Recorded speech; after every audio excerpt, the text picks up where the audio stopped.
अस्सलाम वालेकुम। आज हमारी स्टोरी का नाम है प्लास्टिक के चावल। फ़िरोज़पुर गांव में एक ही करियाने की दुकान थी और वो दुकान अब्दुल्ला की थी। एक दिन अब्दुल्ला की दुकान पर एक औरत चावल लेने आई और बोली, भैया 50 रुपये किलो वाले चावल दे दो। अब्दुल्ला बोला, क्या बाजी, 50 रुपये किलो वाले चावल भी कोई खाने वाले हैं? आप 55 रुपये किलो वाले चावल ले लो। नहीं भैया, आजकल तो वैसे भी हालात ख़राब चल रहे हैं, इतने महंगे चावल ले लिए तो घर का बाकी खर्च कैसे चलाऊंगी? आप 50 वाले ही दे दो। कुछ दिन बाद अब्दुल्ला होलसेल की दुकान पर गया और कहा, भाई साहब चावल ज़रा कम कीमत में दो, ग्राहक महंगे चावल नहीं ले रहे।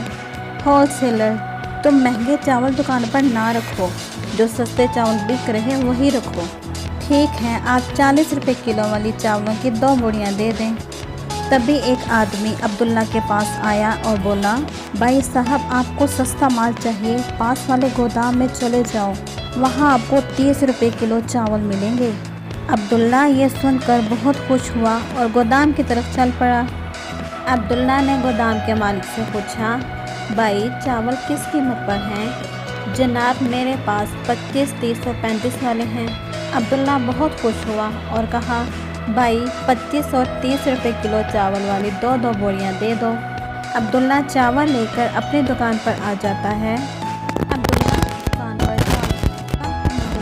औरत आई और बोली, अब्दुल्ला भाई आज चावल इतनी कम कीमत है, लोग महंगे चावल ले नहीं रहे थे तो मैं सस्ते ले आया। बहन आप चेक तो करें, चावल बहुत अच्छे हैं। वो औरत 25 रुपये वाले किलो चावल 10 किलो ले जाती है।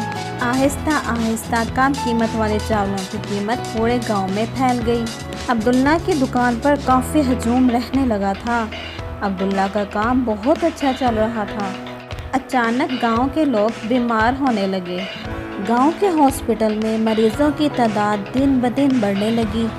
डॉक्टर्स का कहना था कि सबको फूड पॉइजनिंग हो गई है, क्योंकि सबको पेट दर्द की ही शिकायत थी। उन्होंने फूड डिपार्टमेंट के कुछ लोगों को बुलवाया।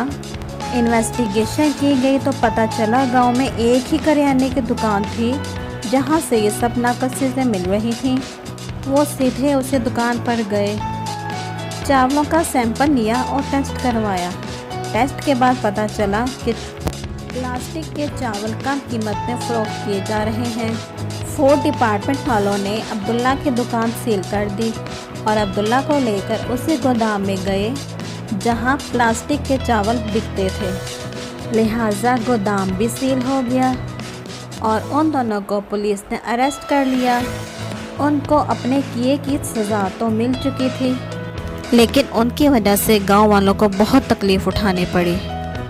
तो बच्चों, इस स्टोरी से हमने ये सीखा कि चंद रुपयों की खातिर इंसानों की कीमती जानों के साथ मत खेलें।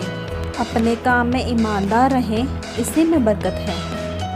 अगर आपको मेरी वीडियो पसंद आई हो तो please subscribe my channel, like and share. Allah हाफिज़।